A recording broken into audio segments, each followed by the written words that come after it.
चलिए, जय हिंद दोस्तों, मेरा नाम तुषार है। सीजीपीएससी वाला के इस यूट्यूब चैनल पे आप सभी का स्वागत है। जैसे 26 नवंबर है, हर साल 26 नवंबर को आपका सीजीपीएससी जो है वो अपना ऑफिशियल नोटिफिकेशन जारी करता है। तो इस बार भी सीजीपीएससी ने अपना ऑफिशियल नोटिफिकेशन जो है जारी कर दिया है। इसके बारे में थोड़ी सी हम लोग बात करेंगे, किस प्रकार से क्या क्या एग्जाम डेट है, फॉर्म भरने का तरीका क्या क्या होने वाला है, साथ ही साथ सिलेबस क्या रहने वाला है। मेनली हमारा जो आज का फोकस रहेगा वो सिलेबस क्या है, किस प्रकार से आपको तैयारी करना है उस पर रहेगा। पहले एक क्विक हम लोग देख लेते हैं क्या क्या चीजें हुई हैं, क्या क्या आपका डेट आता है।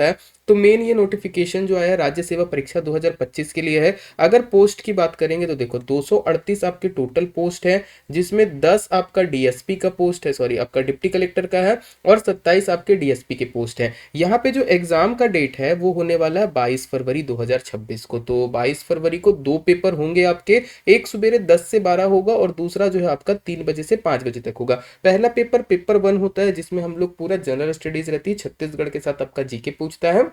और सेकंड पेपर में जो है आपका सी सेट होता है, मैथ रीजनिंग और लैंग्वेज रहता है। मेंस की अगर बात करेंगे, मेंस के आपके अलग अलग पेपर होते हैं, टोटल 7 पेपर होते हैं 4 दिन में। वो आपका 16, 17, 18, 19 मई को होने वाला है। इस बार ये पेपर मई में ही कंप्लीट हो जाएगा। इसके अतिरिक्त अगर फॉर्म भरने की डेट बोलेंगे तो याद रखिएगा 1 दिसंबर से ये फॉर्म जो है आपका भरना शुरू होगा, दोपहर को 12 बजे इसके लिंक खोलेंगे और आपका 30 दिसंबर तक फॉर्म भरा जाएगा। तो ये ध्यान रखना, आप कुछ भी करके 1 दिसंबर, 2 दिसंबर, 3 दिसंबर तक में आप फॉर्म भर लो, ताकि आपको ज़्यादा परेशान ना होना पड़े। वैसे सीजीपीएससी की साइट काफ़ी अच्छी रहती है, व्यापम की साइट के जैसे नहीं कि ये हैंग करे या आपका लैग करे, बट आप जितना जल्दी भरोगे उम्मीद रहती है कि सेंटर आपको आसपास देगा। ये ध्यान रखिएगा, पोस्टल वगैरह से आपको किसी भी तरीके का फॉर्म नहीं भराया जाएगा। आपको जो फॉर्म भरना है वो आपका डायरेक्ट कहाँ से भराएगा, तो वो सीजीपीएससी की साइट से भराएगा। अब हम लोग सीधा चलते हैं भैया, क्या क्या वैकेंसी आई है और क्या क्या आपके सिलेबस हैं। तो वैकेंसी के बारे में थोड़ा सा हम लोग पहले डिटेल में चर्चा कर लेते हैं, फिर मैं सिलेबस की तरफ जाऊंगा। मैं थोड़ा सा वीडियो पॉज करके एक बार दोबारा आपको बताता हूँ। तो ये वाला जो पेज है हमारा पूरा वैकेंसी का डिटेल बताता है। जैसे छत्तीसगढ़ राज्य प्रशासनिक सेवा के अंतर्गत उप जिला अध्यक्ष, जिसको हम लोग डिप्टी कलेक्टर बोलते हैं, उसके आपके 14 पोस्ट देखने को मिलेंगे। उप पुलिस अधीक्षक की बात करेंगे, डीएसपी के 28 पोस्ट आपको देखने को मिलेगा। छत्तीसगढ़ राज्य जिला सेवा अधिकारी के आपके 2 पोस्ट हैं। ऐसी राज्य कर सहायक आयुक्त के आपको 19 पोस्ट देखने को मिलेंगे। नीचे अगर आप जाएंगे, आपको श्रम मताधिकारी के पोस्ट देखने को मिलेंगे, 2 है। इसके बाद रोजगार अधिकर्ता के पोस्ट आपको 3 मिलेंगे। अलग अलग जो पोस्ट आते हैं, ओवरऑल अगर आप पोस्ट को ऐड करोगे 238 आपको जस्ट मेरे सिर के पीछे दिख रहा होगा। तो ये पूरी वैकेंसी की डिटेल है। अब सीधा हम लोग बात करेंगे सिलेबस के बारे में। तो ये है आपका प्री का सिलेबस। जैसे प्री के सिलेबस की अगर बात करेंगे तो देखिए बेटा, 2 पेपर आपको देखने को मिलेगा प्री के अंतर्गत। पहला होता है पेपर 1, जिसको हम लोग कहते हैं जनरल स्टडीज। ये पेपर जो है 100 नंबर का होता है, मतलब 100 क्वेश्चन रहते हैं, 200 अंक का होता है। 2 घंटा आपको टाइम मिलेगा। 10 बजे से लेकर 12 बजे तक जो है ये आपका पेपर होगा। इसमें टोटल 100 क्वेश्चन आते हैं। 50 क्वेश्चन जो है आपका याद रखना है, ये आपका जीके से होंगे और 50 क्वेश्चन आपके छत्तीसगढ़ से होते हैं। 2 भाग में बटा रहता है, 50-50 प्रश्न दिए जाते हैं। हर प्रश्न जो है आपका 2 अंक का होता है। प्रत्येक सही उत्तर के लिए आपको 2 अंक मिलेंगे, जबकि प्रत्येक गलत उत्तर के लिए आपका सही अंक का 1/3 काटा जाता है। जो बच्चे यहाँ पे गलती करते हैं वो क्या गलती करते हैं, सबसे पहला माइनस मार्किंग को समझिएगा। जैसे मान लो आपके होते हैं क्वेश्चन कितने सही, 10 सही, और रॉन्ग होते हैं आपके मान लीजिए 3। तो आपका नंबर कैसे जुड़ेगा, याद रखना, जितने भी राइट है उस पे आप 2 का मल्टीप्लीकेशन करोगे और रॉन्ग पे आप मल्टीप्लीकेशन करोगे 2/3 का। जो बच्चे गलती करते हैं यहाँ पे 1/3 का करते हैं और गड़बड़ हो जाता है, तो आपका 20 में से अगर आप बात करोगे, रॉन्ग जैसे आपके 3 है मान लो, तो 3 × 2/3, 20 - 2 आपका 18 नंबर आएगा। कई बच्चे क्या सोचते हैं कि 1/3 होगा और आपका 19 नंबर के आसपास आएगा, ऐसा नहीं होता। याद रखना, सही उत्तर का 1/3 बोलता है, मतलब आपका जो भी क्वेश्चन रॉन्ग होगा उसका 2/3 आप काटोगे या 0.67 काटोगे। सिलेबस की अगर बात करेंगे, देखिएगा सबसे पहले हम लोग बात करते हैं भाग 1 में। देखो भाग 1 जो है पेपर 1 का वो सामान्य अध्ययन है। इसके अंदर आपका भारतीय इतिहास पूछा जाता है, भारतीय स्वतंत्रता का आंदोलन पूछा जाता है। ये आपका 3 पार्ट में बंटता है। एक आपका प्राचीन इतिहास होता है, एक मध्यकालीन इतिहास होता है और एक आधुनिक इतिहास होता है। आपका जो आयोग काम करता है, आयोग पेपर में कुछ इस तरीके से पूछता है, इसका हर साल का ट्रेंड है पिछले 10 साल के आसपास का।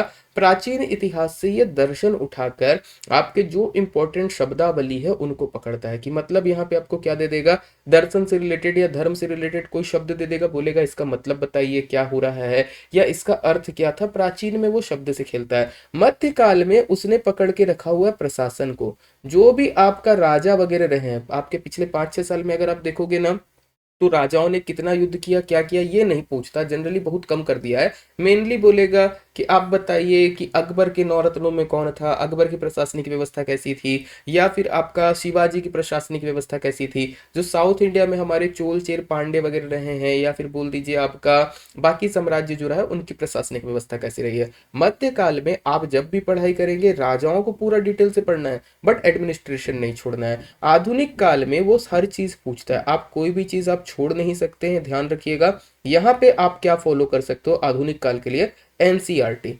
एनसीईआरटी से एज इट इज वो शब्दशः क्वेश्चन जो है पूछना शुरू कर दिया है। पिछले 2-3 साल से वो गांधी जी के आंदोलनों को पकड़ कर रखा हुआ है, वहां से क्वेश्चन आते हैं। उसके पहले उसने विद्रोह वगैरह को पकड़ा था। आधुनिक भारत में आप कुछ भी नहीं छोड़ेंगे, स्वतंत्रता आंदोलन से काफी सारे क्वेश्चन पूछते हैं। इतिहास एक अच्छा खासा वेटेज रखता है, आपकी पहली प्रायोरिटी इतिहास पढ़ने की होनी चाहिए। भारत का भौतिक सामाजिक आर्थिक भूगोल, इसके लिए भी आप एनसीईआरटी से ही शब्दशः क्वेश्चन आते हैं, इसको भी ध्यान रखिएगा। ये दूसरा हो जाता है। भारतीय संविधान राज व्यवस्था के लिए लक्ष्मीकांत से बढ़िया बुक आपको नहीं मिलेगी। आप एम लक्ष्मीकांत पक्का पढ़िए, कुछ भी हो जाए इसको पढ़िए, और साथ साथ आप क्लास नोट्स बनाते जाइएगा। मैं क्लास नोट्स अगर बोलूंगा नहीं तब भी आपको समझना है। भारतीय अर्थव्यवस्था आपको रमेश सिंह तो मिलेगा, साथ में आप करंट अफेयर के साथ पढ़िएगा। देखो अर्थव्यवस्था से 2 से 3 क्वेश्चन आते हैं। एक स्टैटिक इसका फॉर्मूला बेस्ड क्वेश्चन आने लगा है कि जीडीपी का फॉर्मूला बताइए, जीएफपी का फॉर्मूला बताइए, इस तरीके का हो जाता है। और एक आध आपका जो है डेटा से क्वेश्चन आ जाता है, तो यहाँ पे आप करंट अफेयर के साथ डेटा बोलेंगे। साइंस एंड टेक्नोलॉजी से आपका 3 पार्ट में बढ़ता है ये। आपका एक होता है फिजिक्स, एक होता है केमिस्ट्री, और एक होता है बायो। पिछले 2 या 3 साल से इसने बायो पे ज्यादा वेटेज दिया है, पहले क्या होता था फिजिक्स पे वेटेज देता था। तो फिजिक्स केमिस्ट्री बायो आपको तीनों करना है। बोलता है कि क्लास 10th तक का पूछेगा, बट आप कोशिश करिए 12th तक का पढ़ के रखिए। 12th तक में आपको मतलब एकदम डीप में जाके नहीं पढ़ना है।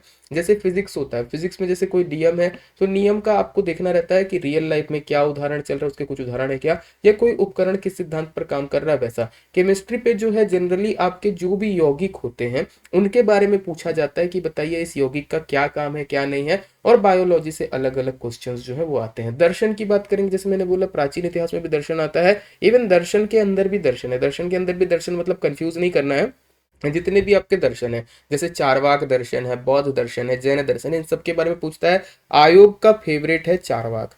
अगर उसको कहीं से क्वेश्चन नहीं बन रहा है, वो पक्का चारवाक दर्शन से क्वेश्चन डालेगा। इसके अलावा भारतीय कला साहित्य एवं संस्कृति, ये हो जाता है हमारे सिलेबस में। समसामयिक घटनाएं, लास्ट ईयर अगर हम लोग बात करेंगे करंट अफेयर के लगभग 15 क्वेश्चन, छत्तीसगढ़ और इंडिया का मिला के मैं बता रहा हूँ, वो ट्रेंड चला हुआ है। तो 100 क्वेश्चन में आपके 15 इसमें से आते हैं। याद रखना ये पेपर 1 ही आपका स्कोरिंग है। जो मैं इस पेपर 1 की बात कर रहा हूँ ना, जैसे हम लोगों का 2 भाग होने वाले हैं, तो ये पेपर 1 ही स्कोरिंग है। इस 200 में मान लो अगर आपका 160 से 170 नंबर आता है, तो आप मान के चलेंगे कि हाँ आपका कट ऑफ निकलेगा, आपका चांस है। अगर आप इसमें लेके आते हो 100 में मान लीजिए, 200 में मान लीजिए आप 50 नंबर, और बाकी आपका पेपर 2 कितना भी अच्छा बनाओ, आपका सिलेक्शन नहीं होगा। इस पे ही आपको स्कोर करना है, ध्यान रखना। तो भाग 1 में आपको इतनी चीजें करनी है। इसके साथ साथ पर्यावरण, पर्यावरण से लास्ट ईयर काफी कठिन क्वेश्चन पूछे गए थे, जैसे बीओसी और बीओडी के बारे में पूछा गया था। तो इस तरीके के क्वेश्चन आने लगे हैं, तो ध्यान से आपको पर्यावरण भी अच्छे से पढ़ना है। अब आप ऐसे नहीं कर सकते कि बोलोगे हाँ बस मैं पिरामिड पढ़ लिया, ये कर लिया, वो कर लिया। सीजीपीएससी आपको हिंट देता है कि कहाँ कहाँ से क्वेश्चन पूछेंगे। अभी हम लोग सिलेबस की चर्चा करें, जो हमारी फ्यूचर में क्लासेस आते जाएंगे ना, उसमें हम लोग इसमें बताते भी जाएंगे यूट्यूब में ही आपको। फिर छत्तीसगढ़ जीके की बात करेंगे। छत्तीसगढ़ में आप जितना हो सकता है उतना पढ़ लीजिए। छत्तीसगढ़ का इतिहास एवं स्वतंत्रता आंदोलन सेम आपका बटेगा, प्राचीन, मध्यकालीन और आधुनिक। यहाँ पे आपका जो है ध्यान रखना, अब छत्तीसगढ़ का इतिहास में खतरनाक काम कर दिया आयोग। पहले क्या रहता था, सीधा स्ट्रेट फॉरवर्ड क्वेश्चन आता था। बोल रहा बेटा प्राचीन इतिहास में जो भी आपके ताम्रपत्र और शिलालेख मिले हैं, पहले क्या होता था, क्वेश्चन आता था इस ताम्रपत्र या शिलालेख से किसकी जानकारी मिलती है बताइए। अब क्वेश्चन क्या था, इस ताम्रपत्र में लिखा क्या है, जानकारी क्या मिलती है। आपके लिए सबसे बढ़िया रहेगा राम कुमार बिहार वगैरह की जो पुस्तक है, या पांडे जी की जो पुस्तक है, इनको आप अच्छे से पढ़िएगा। कोचिंग के नोट्स से ऊपर आपको जाना है। जब मैं कोचिंग के नोट्स बोलता हूँ, या आपके जो क्लास के नोट्स हो सकते हैं, जैसे मान के चलिए कहीं पे आप पढ़ रहे हो और आपने फलाना किसी पब्लिकेशन का बुक पकड़ा और आपको लग रहा है केवल उतना होगा, नहीं, आपको मेन बुक्स पकड़नी पड़ेंगी। यहाँ पे हल्का हल्का हर एक चीज के बारे में जानना है। मध्यकाल में सेम टू सेम है, जितने भी राजा रहे हैं उनका युद्ध के साथ साथ प्रशासन पूछता है। इवन छत्तीसगढ़ में राजाओं की उपाधि पूछता है कि किस राजा को क्या बोला गया है, किस उपाधि से सुशोभित किया गया, ये आपको देखना है। और आधुनिक भारत में सेम टू सेम है, जो हमारा स्वतंत्रता आंदोलन चला है उसमें क्या योगदान रहा है। उसके बाद भी और भी चीजें पूछेगा। छत्तीसगढ़ का भूगोल, जलवायु, भौतिक दशा, जनगणना, ये सारी चीजें, जनगणना से बहुत कम क्वेश्चन आए हैं। आपका लास्ट ईयर नहीं आए थे मेरे ख्याल से, उसके पहले आया करता था। भूगोल से पर अजीब क्वेश्चन आने शुरू हो गए हैं। छत्तीसगढ़ का भूगोल आप जितना हो सकता है उतना अच्छे से पढ़िएगा। कहाँ पे क्या चीज़ है, कैसे मौसम आता है, क्या चीज़ें हैं, ये सारी चीज़ें रहेंगी। छत्तीसगढ़ का साहित्य, संस्कृति, कला संस्कृति, जनौला, मुहावरे, हाना, देखो ये भाषा में भी आता है और आपका लोकल भी आता है, तो पेपर 1 में भी आएगा और ये पेपर 2 में भी आएगा। जनौला, मुहावरे, हाना, लोकत्य, ये दोनों पार्ट में आएगा आपका। छत्तीसगढ़ के साहित्य और संगीत की बात करेंगे तो जो भी प्रमुख साहित्यकार रहे हैं, नृत्य, संगीत, कला, जो पुराने लोग रहे हैं फेमस और अभी जो वर्तमान है, ये दोनों पढ़ना है। छत्तीसगढ़ की जनजाति विशेष परंपरा, तीज त्योहार, ये लास्ट ईयर से जो है ये वाले पार्ट में सीजीपीएससी ने ज्यादा फोकस किया है और उल जलूल क्वेश्चन बोल दो वो पूछा गया है, या डीप क्वेश्चन आपके आए हैं। जैसे पहले चलता था इनका फिक्स था कि उरांव जनजाति से पूछेगा, बट अब क्या हो गया, थोड़ा डीपर जा रहा है। बोल रहा भैया बताओ पंडुम कौन सा है, क्या चीजें हैं, क्योंकि जब से सरकार आई आप लोगों ने देखा होगा कि बस्तर पंडुम और बस्तर महोत्सव जो खेलकूद वाला है, तो ज्यादा फोकस हो रहा है जनजातियों पे, ज्यादा डीपर क्वेश्चन आ रहे हैं, यहाँ पे थोड़ा सा पढ़ाई करना है।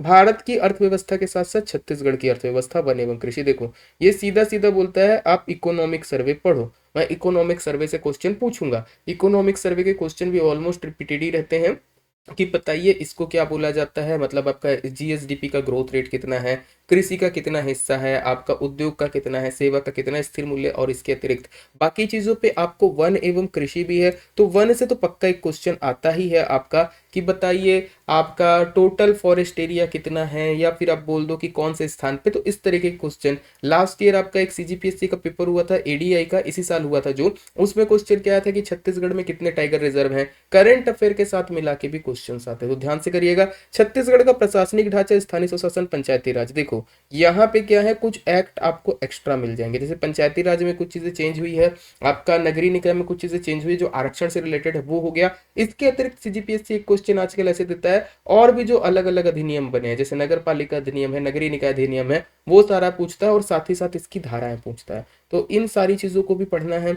छत्तीसगढ़ में उद्योग, ऊर्जा, जल, खनिज, जब आप जियोग्राफी पढ़ते हो उसके साथ ही हो जाता है छत्तीसगढ़ का करंट अफेयर। करंट अफेयर को मिला के जैसे मैंने आपको बोला, लगभग अगर आप पेपर देखोगे पिछले साल का 15 क्वेश्चन के आसपास थे इंडिया और सीजी करंट अफेयर, सेम आपका उसके पहले वाले साल में भी 10 से 15 क्वेश्चन थे। तो अब सीजीपीएससी करंट अफेयर के क्वेश्चंस को बढ़ा रहा है और उसके पास वही चांस है कि बच्चों को तैयारी करना है। आपकी तैयारी का अप्रोच देखो, पेपर 1 पेपर 2 दो अप्रोच अलग निकलेगा। पेपर 1 का जब आप अप्रोच करते हो ना, आपका होना क्या चाहिए बेटा, आप जो भी थ्योरी पढ़ रहे हो, थ्योरी के साथ साथ आप एमसीक्यू लगाते जाओ, और थ्योरी में आपको हमेशा ऐड करके चलना है करंट अफेयर। करंट अफेयर कैसे ऐड होगा, ध्यान से समझने की कोशिश करिएगा। जैसे पर्यावरण का एक मुद्दा ले लेते हैं अभी हम लोग, दिल्ली में एक पर्यावरण का मुद्दा आपको क्या मिलता है, प्रदूषण। अब प्रदूषण जो है आपका कौन सा है, वायु प्रदूषण।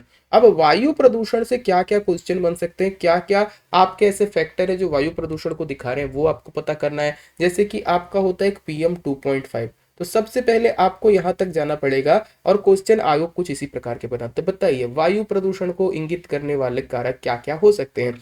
PM2.5 की मात्रा जो है इतना बढ़ जाना, AQI लेवल जो है इतना हो जाना, तो वहां से आप पकड़ पकड़ के चलेंगे, आपको बनते जाएगा। बाकी जो स्टैटिक जीके जैसे प्राचीन इतिहास, भारत का भूगोल, ये सब ऑलरेडी आप लोगों ने पढ़ा है। जो भी आपकी तैयारी होगी जब आप क्वेश्चन बनाएंगे करंट अफेयर के साथ बनाएंगे। इसके बाद बात करते हैं आपका पेपर 2 जो होता है, वो होता है मानसिक योग्यता, ये जिसको हम लोग बोलते हैं आपका एक तरीके से कह दीजिए सी सेट के अंदर अगर आप देखोगे मैथ आता है, रीजनिंग आता है, और हिंदी भाषा और छत्तीसगढ़ी भाषा आता है। ये आपका क्वालिफाइंग है। क्वालिफाइंग का मतलब आपका क्या होता है, इस पे आपको 100 में आप 200 में 200 नंबर ले आओ, कोई फर्क नहीं पड़ेगा। अगर आप जनरल कैटेगरी के हो, आपको केवल 200 में 66 नंबर लेके आना, आपका काम बन जाएगा। अगर आप ST SC या OBC हो, आप 46 नंबर लेके आओगे, आपका काम बन जाएगा। 200 में 46 लाना है, उसके बाद नहीं, मेन आपका रैंक वहां से आने वाला है। आप देखोगे यहाँ पे भी आपका सेम है, हर क्वेश्चन 2 नंबर का होता है और माइनस मार्किंग सेम रहती है। यहाँ पे जो आपका सिलेबस है उसमें संचार कौशल और पारस्परिक कौशल बोलता है। मतलब क्या है, आपका कम्युनिकेशन स्किल कितना अच्छा है उससे रिलेटेड क्वेश्चन, 2 से 3 क्वेश्चन यहाँ पे आपके आते ही हैं।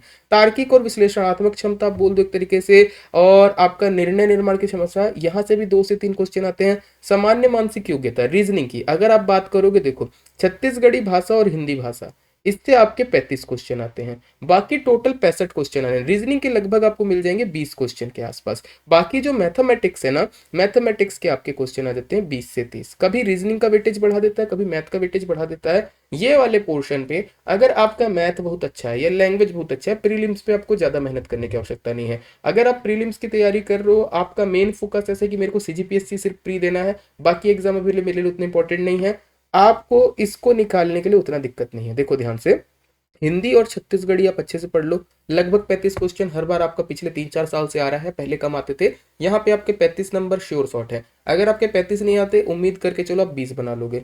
बाकी आपको लड़ाई कितने की है, 13 नंबर की है ना। अगर आप देखोगे तो 33 दूनी 66 हो जाता है, आपका काम बन जाएगा। तो ये 13 आपका मैथ रीजनिंग से बेसिकली आ जाता है। थोड़ा बहुत भी प्रैक्टिस करोगे आ जाएगा। स्ट्रेटेजी की बात कर लेते हैं, आपका स्ट्रेटेजी क्या होना चाहिए। जो भी बच्चे, देखो अलग अलग लोगों की अलग अलग स्ट्रेटेजी होती है, स्ट्रेटेजी बेस्ट रहेगी आपके लिए। आपका फोकस करना है जीएस पे। जैसे मान लो अगर मैं बोलता हूँ 5 घंटा पढ़ रहे हो डेली, जीएस पे आप दोगे 4 घंटा, और सी सेट पे आप दोगे कितना, 1 घंटा। आपका काम बन जाएगा अगर आपका सी सेट अच्छा है, क्योंकि हिंदी भाषा ज़्यादा कठिन नहीं है, आपका छत्तीसगढ़ी भाषा भी ज़्यादा कठिन नहीं है, और मैथ रीजनिंग तो काफ़ी अच्छा है। तो 1 घंटे में आपकी ये तैयारी हो जाएगी। बट ध्यान रखना, छत्तीसगढ़ी भाषा में जो भी शब्दकोश है, इसको आप अच्छे से कर लो, क्योंकि 2 बार हो गया है शब्दकोश से रिलेटेड क्वेश्चन बहुत ज्यादा रहे। वो क्या है वैसे, किसका मतलब क्या होता है, और वो कुछ नहीं कर रहा है। अल्फाबेटिकल एक बुक आती है छत्तीसगढ़ी की ना, जैसे आपका डिक्शनरी होता है वैसे दे दिया, अंजरा मारना, अचरा मारना, बताइए इसका अर्थ क्या है। और यहाँ पे कूट वाले क्वेश्चन आ रहे। कूट मतलब फिल इन द ब्लैंक्स आपको देखने को मिलेगा, सही जोड़ी मिलाओ, इस तरीके का रहेगा। एक क्वेश्चन में 4-5। सेम हिंदी भाषा में भी आपका कर रहा है, लेवल अप बढ़ा रहा है आपका विलोम से पर्यायवाची। तो आपका वोकैब जितना अच्छा होगा बनेगा। वापस आते हैं यहाँ पे, देखो टोटल आप बोल रहे हो जीएस को हम लोग देंगे 4 घंटा। इस 4 घंटा में भी आपको क्या करना है, 2+1+1 आपको बांटना है। 2 घंटा आप देंगे सीजी को, छत्तीसगढ़ का वेटेज क्योंकि 50 क्वेश्चन का है, 2 घंटा आप सीधी को देंगे, 1 घंटा आप देंगे जीएस को, और 1 घंटा देंगे आप किसको, करंट अफेयर को। ये चीज आपको करना है, करंट अफेयर आप नहीं छोड़ेंगे। तो ये हमारा सिलेबस डिस्कशन हो जाएगा। बाकी अगर बात करेंगे तो और भी अगर आप जाएंगे तो मेंस के सिलेबस में आपको पूरी चीजें और देखने को मिलेंगे विस्तृत रूप से। अभी मेरे इस पेज नहीं खुल रहे, ओपन नहीं हो रहे हैं, तो जो मैं सिलेबस है उसका पीडीएफ ऑलरेडी मैंने टेलीग्राम पे डाला है। मैं भी जो है इसका सिलेबस मैं आपको ऐप में भी दे दूंगा, वहां पे आप जो है इस पे जाके सिलेबस डाउनलोड कर सकते हैं। सीजीपीएससी की साइट पे रहता है। मेंस का जो सिलेबस है, आपका जो प्री का सिलेबस है उसी का इलाबोरेटेड वर्जन है। इलाबोरेटेड वर्जन मतलब क्या है, जैसे अगर मैं बोल रहा हूँ यहाँ पे आपका कि छत्तीसगढ़ का इतिहास एवं स्वतंत्रता आंदोलन है, तो वहां पे बताया गया है कि छत्तीसगढ़ के इतिहास में आपको प्रागैतिहासिक काल से पकड़ना है, फिर आपका जो है कलचुरी को पकड़ना है, और A to Z all the way to आप जाओगे स्वतंत्रता आंदोलन तक, जो भी वन से A to Z आपको करना है। यहाँ पे ध्यान रखिएगा, जब छत्तीसगढ़ के इतिहास की बात आएगी, बस्तर का इतिहास भी आपका रहेगा। तो एक बेसिक हम लोगों ने वीडियो बनाया है आप लोगों के लिए, जो बच्चे हैं जिनको आइडिया नहीं रहता कि कैसे पढ़ाई करनी, क्या करना है, उनको ध्यान पे रख के मैंने एक छोटा वीडियो बनाया है। यहाँ पे कुछ ज़्यादा हम लोग अभी एनालिसिस नहीं कर रहे हैं कि क्या चीज़ें होंगी, क्या करना है, आपको कैसे तैयारी करना है। हर एक स्टूडेंट अपने में अलग होता है। ये केवल सिलेबस के लिए था। बुक अगर आप पूछोगे, हर बार हम लोग बुक बताते हैं, तो इस बार भी हम लोग जो है वैसे ही बुक आपको रिकमेंड करेंगे, जैसे लक्ष्मीकांत हो गई है, रमेश सिंह हो गई है, बाकी छत्तीसगढ़ के लिए समग्र छत्तीसगढ़ हो गई है, उपकार प्रकाशन की हो गई है, और सबसे बेस्ट आपका क्या रहता है, कोचिंग के नोट्स। तो आप ये ध्यान रखिएगा। बाकी अगर आपको पूरी रिकॉर्डेड क्लासेस चाहिए, हमारे बैच में अवेलेबल रहेगा, मैं डिस्क्रिप्शन में लिंक डाल दूंगा। 300 के ऊपर आपको रिकॉर्डेड वीडियो मिल जाएगा, और क्लास की आपकी जो भी चीजें हैं वो मिल जाएगी। तो अभी के लिए हम लोग इसको यहीं पे कवर अप करते हैं। Thank you.